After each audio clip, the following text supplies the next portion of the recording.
Hello, sports fans. It's me, Sportsman Z, Bob Zolke.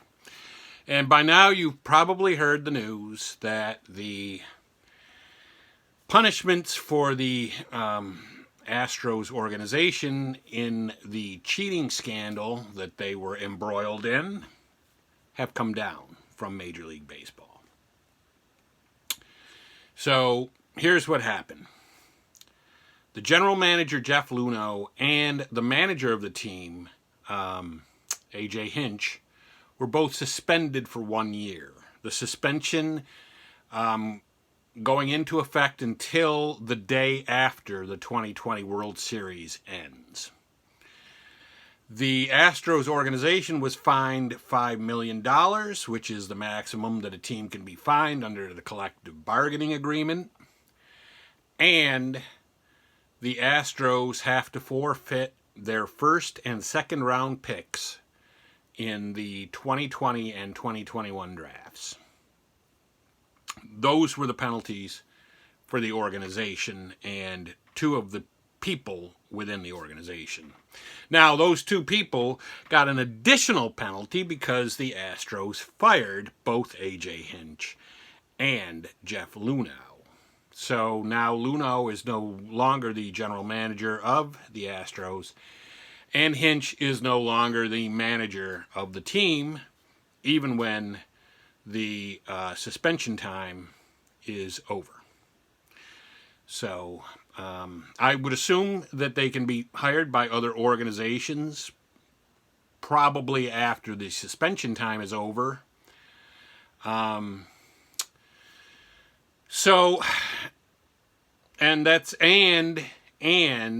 one of the players, or no, actually he wasn't a player, the bench coach for the Astros during the 2017 season when this cheating stuff was apparently going on was Alex Cora. Now, the investigation into Alex Cora's role in all of this and whether or not Alex Cora took some of these cheating measures with him to the Boston Red Sox is still under investigation by Major League Baseball. So, if there are any penalties for Alex Cora or the Boston Red Sox organization, and or the Boston Red Sox organization, we will find those out in short order, I'm sure. Because the investigation they've been doing, I don't even understand really why why they don't have penalties for Alex Cora yet, because they've talked to a ton of people, they've interviewed people, they've gone over footage, they've done all kinds of stuff as part of this investigation, and Alex Cora was the bench coach of the team during the time for which they investigated. Even if he did something like took some of this with him to the Red Sox, still, you can't hand down a penalty based on what he did with the Astros and then say additional sanctions or penalties might be added on to this based on what we might find concerning your time with the Red Sox as a Red Sox manager. So I don't know. I don't know what's going on with that. But anyway, I digress. So those were the penalties. Now, I think that the worst of the penalties, for Luhnow and Hinch, the eventual loss of their jobs was very bad. But I think that had the Astros wanted to keep Hinch and Luhnow and just have them go back to their posts and resume their duties after the day after the 2020 World Series ended, I think that still the worst penalty of all of this is the draft pick losses. The first and second picks in both this year's coming draft and next year's draft. I think that's the worst penalty. Because $5 million for an organization, for like a team, a franchise, a baseball franchise? No, that's nothing. That's like a mid-level player's salary. So, and the and then even suspending your manager and your general manager for a year.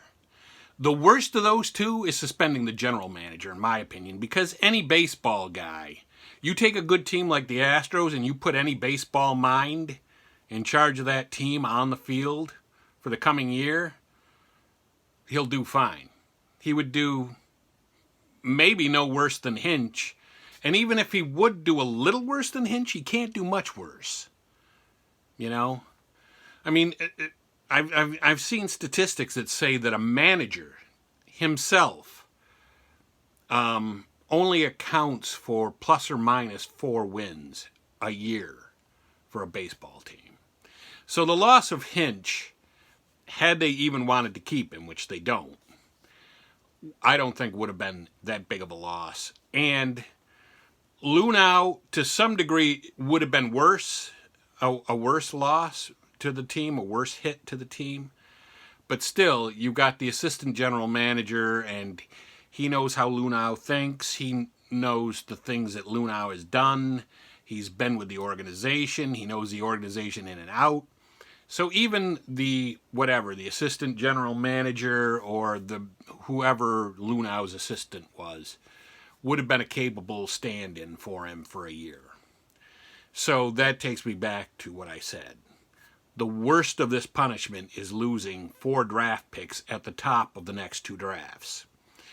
That's my opinion. But what do you guys think?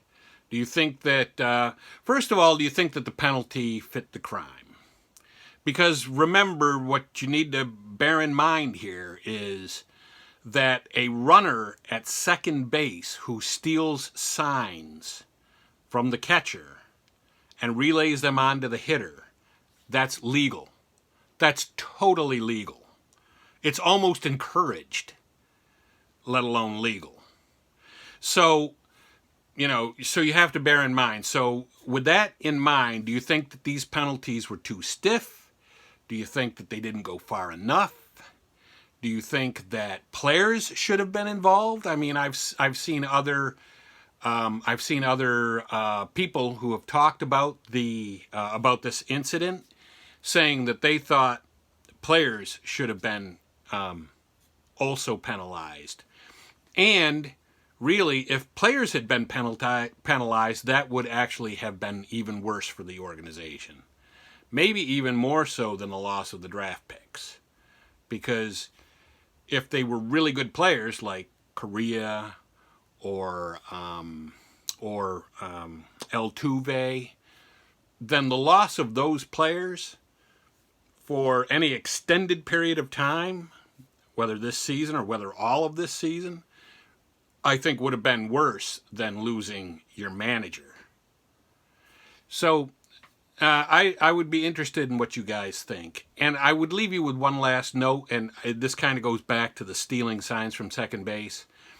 Major League Baseball, I think, is going to have the potential for this problem to linger and to happen again in the future, because stealing signs from second base is legal.